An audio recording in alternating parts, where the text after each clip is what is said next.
পদ্মা ব্রিজের কাজও খালেদা জিয়া শুরু করেছিলেন। অনেকেই হয়তো যারা মুরব্বী আছেন অনেকে হয়তো একটি নামের সাথে পরিচিত। আমি এইরকম একজন মানুষকে গভীর কৃতজ্ঞতায় স্মরণ করতে চাই। তিনি ছিলেন মরহুম দারোগা রফিজুল্লাহ। এই মানুষটি 2014 সালে কবি নজরুল ইসলামকে ত্রিশালের কাজীর শিমলা গ্রামে নিজ বাড়িতে এনে আশ্রয় দিয়েছিলেন। গাইস, প্রাথমিক বিশ্ববিদ্যালয়ের ছাত্র তো তাই আর কয়টা বছর কাজী নজরুল ইসলাম থাকলে কবিতা কার্ডও পেয়ে যেত। সাংবাদিক এক জায়গায় বলছে বিএনপি খাল খনন কর্মসূচি শুরু করেছে, এটি তাদের একটি রাজনৈতিক প্রোগ্রাম, এর কোথাও কোনো হিসাব নেই, কিছু না, এটা করতে হবে বলে করেছে। তো আমি খুব শ্রদ্ধার সঙ্গে ওনাকে বলতে চাই, খাল খনন কর্মসূচির সাথে এই ভূমিকম্প পর্যন্ত জড়িত। এই যে ভূমিকম্প হচ্ছে, এটির একটি অন্যতম কারণ হচ্ছে 20 কোটি লোকের ফসল উৎপাদনের জন্য আমাদের কৃষকরা সারা বাংলাদেশে তারা এই যে গভীর নলকূপের মাধ্যমে পানি তুলছে। তার ফলে যেটি হচ্ছে নিচে থেকে আস্তে আস্তে শূন্য হয়ে যাচ্ছে।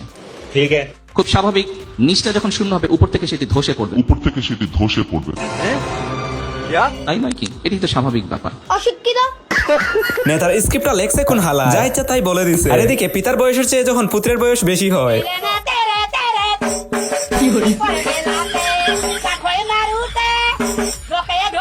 পিতা পুত্রের অঙ্কের সময় আমারও এমন হয়েছিল।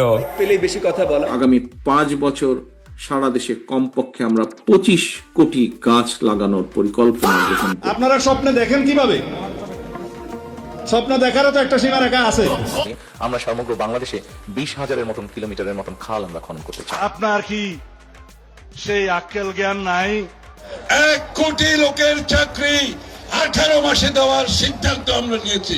আবাখোর মালখোর, ঠিক আছে, বাঙালির সাথে আমাদের মতো পাবলিকের সাথে কি আর কিছু দায়িত্ব আছে?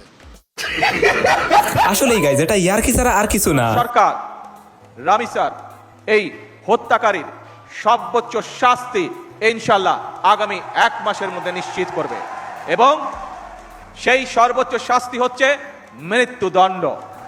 রুকো যারা, সবর করো। চলতি বছরের 4.5 মাসেই দেশে ধর্ষণ মামলা হয়েছে 2000-এর বেশি, যার বেশিরভাগই তদন্তই শেষ হয়নি।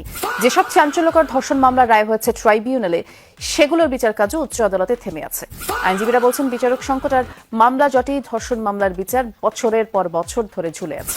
আসিয়া সহ সারা দেশে যেসব ধর্ষণ ও হত্যাকাণ্ডের বিচার এখনো হয়নি, সেগুলো কোথায় আটকে আছে তা খতিয়ে দেখতে সরকারের প্রতি আহ্বান জানিয়েছে এবি পার্টি।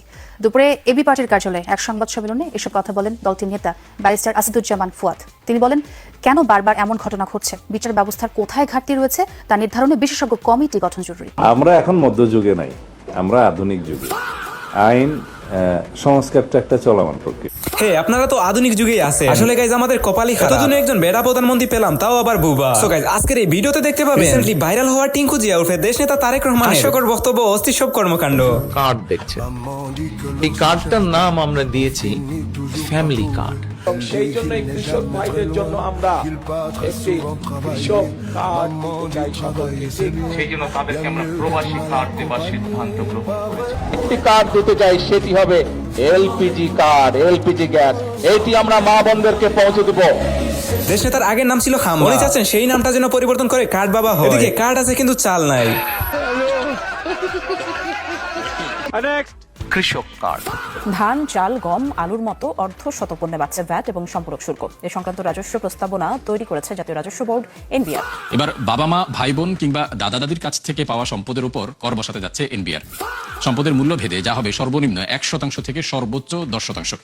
প্রথমবারের মতো এই ব্যবস্থা চালুর মাধ্যমে 5,000 কোটি টাকা বাড়তি আয় করতে চায় রাজস্ব বোর্ড। সারের দাম 11,000, কামলার দাম 1200, ধানের দাম 600, এভাবে দেশ চলবো ভিক্ষা করে और अभी तो रुको, ক্লাইম্যাক্স अभी बाकी। মায়েদের কাছে আমরা যেরকম ফ্যামিলি কার্ড পৌঁছে দিচ্ছি, সেরকম আরেকটি কার্ড দিতে চাই, সেটি হবে হে, এইটা হবে প্রথম কাজ। এভাবে চলতে থাকলে আশা করি এইটাই হবে। এই যে ভূমিকম্প হচ্ছে, এটির একটি অন্যতম কারণ হচ্ছে 20 কোটি লোকের ফসল উৎপাদনের জন্য আমাদের কৃষকরা সারা বাংলাদেশে তারা এই গভীর নলকূপের মাধ্যমে পানি তুলছে। তার ফলে যেটি হচ্ছে নিচে থেকে আস্তে আস্তে শূন্য হয়ে যাচ্ছে। ঠিক আছে, খুব স্বাভাবিক, নিচটা যখন শূন্য হবে উপর থেকে সেটি ধসে পড়বে, তাই নয় কি? এটি তো স্বাভাবিক ব্যাপার, এটি স্বাভাবিক ব্যাপার। এই খাল খনন কর্মসূচির সাথে এই ভূমিকম্প পর্যন্ত। আবার এগুলো হাততালিও দেয়, যেমন নেতা তেমন কর্মী। আর দেশ নেতা যখন শিশু বাচ্চা। চলছে গাড়ি সিসিমপুরে। দেশনেত্রী খালেদা জিয়ার সেই কর্মসূচিকে আমরা আরো আগিয়ে নিয়ে যাব। দেশনেত্রী খালেদা জিয়ার হ্যাঁ, দেশনীতির কথা তো মুখে আসবেই। সামনে একটা নির্বাচন আছে, তুমি তোমার আব্বু আম্মুকে বলবে যে আঙ্কেলের সাথে আমার কথা হয়েছে, আঙ্কেল বলেছে, আঙ্কেলরা সরকার দায়িত্ব পেলে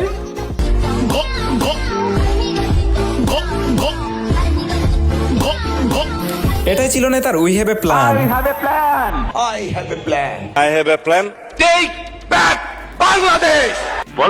আগামী মাসেই বাড়ছে বিদ্যুতের দাম। নিয়ন্ত্রক সংস্থা এনার্জি রেগুলেটরি কমিশন বলছে চলতি সপ্তাহে গণশুনানি শেষ করে মে মাসে নতুন দাম চূড়ান্ত করবেন তারা। সেটি হলে জুন থেকে গ্রাহকদের গুনতে হবে নতুন দাম। জ্বালানি তেল, এলপি গ্যাসের পর বিদ্যুতের দাম বাড়লে তা মরার উপর খাড়ার ঘা হবে বলে মনে করছেন সাধারণ মানুষ। এবার অগ্রিম আয়কর বাড়ছে ব্যক্তিগত গাড়ির নিবন্ধন কিংবা নবায়নে। এছাড়া দামি মোটরসাইকেল মালিকদেরও দিতে হবে আয়কর। বিমান কিংবা হেলিকপ্টারেও থাকছে একই বিধান। আর করজাল বিস্তৃত করতে কার্যক্রম নেওয়া হতে পারে ইউনিয়ন পর্যায়েও। হাজার বাড়িয়ে ব্যক্তির করমুক্ত আয়সীমা 4 লাখ টাকা করার অনুমোদন দিয়েছেন প্রধানমন্ত্রী। চালু হচ্ছে সম্পদ কর ব্যবস্থাও। একই সময় চাল, ডাল, চিনি, খেজুর, ফল ও সব ধরনের নিত্যপণ্যের উপর থাকা উৎসে কর 0.5% নির্ধারণ করা হয়েছে। আসছে বাজেটে 20% পর্যন্ত বাড়তে পারে সিগারেটের দাম। উঠে যেতে পারে সরিষা, সূর্যমুখী, রাইস ব্র্যান তেল, চিনি এবং মুড়ির উৎপাদনে থাকা অব্যাহতি সুবিধাও। ফলে দাম বাড়তে পারে পণ্যগুলোর, পাশাপাশি কর বাড়তে পারে বিভিন্ন গুঁড়া মশলা। মূলত আয় বাড়াতেই এমন সিদ্ধান্ত নেওয়া হচ্ছে। একদিকে জ্বালানি তেলের সংকট, অন্যদিকে মূল্যবৃদ্ধি, সব মিলিয়ে নাভিশ্বাস জনজীবন। অব্যাহত লোডশেডিং এর মধ্যেই বিদ্যুতের দাম বাড়ানোর প্রস্তাব করেছে বাংলাদেশ বিদ্যুৎ উন্নয়ন বোর্ড বিপিডিবি। পাইকারি মূল্যহার 6 টাকা 99 পয়সা থেকে বাড়িয়ে 12 টাকা 91 পয়সা করতে চায় এই সংস্থাটি। ধান, চাল, গম, আলুর মতো অর্ধ শতপণ্যে বাড়ছে ভ্যাট এবং সম্পূরক শুল্ক। এ সংক্রান্ত রাজস্ব প্রস্তাবনা তৈরি করেছে জাতীয় রাজস্ব বোর্ড এনবিআর। এবার বাবা মা, ভাই বোন কিংবা দাদা দাদির কাছ থেকে পাওয়া সম্পদের উপর কর বসাতে যাচ্ছে এনবিআর। সম্পদের মূল্য ভেদে যা হবে সর্বনিম্ন 1% থেকে সর্বোচ্চ 10%। প্রথমবারের মতো এই ব্যবস্থা চালুর মাধ্যমে 5,000 কোটি টাকা বাড়তি আয় করতে চায় রাজস্ব বোর্ড। বাজার করতে গিয়ে রীতিমতো হিমশিম খাচ্ছেন সাধারণ ক্রেতারা। মাত্র 1 সপ্তাহের ব্যবধানে 1 ডজন ডিমের দাম 15 টাকা বেড়েছে। সপ্তাহের ব্যবধানে বাজারে নতুন করে চাল, চিনি, ডিম, পেঁয়াজের মতো কিছু পণ্যের দাম বেড়েছে।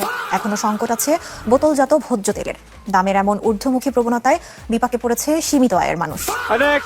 ফ্যামিলি কার্ড, কৃষক কার্ড, প্রবাসী card, LPG card.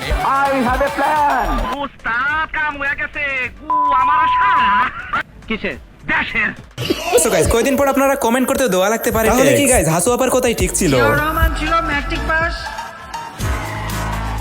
Khaleda Zia matric fail, আর তার ছেলে কয়েকবার বিভিন্ন স্কুল থেকে এক্সপেল হয়ে যে শোনা যায় কোন এক অখ্যাত জায়গা থেকে নাকি একটা সার্টিফিকেট জোগাড় করেছে, কিন্তু কি পাস করেছে তা কেউ বলতে পারে না।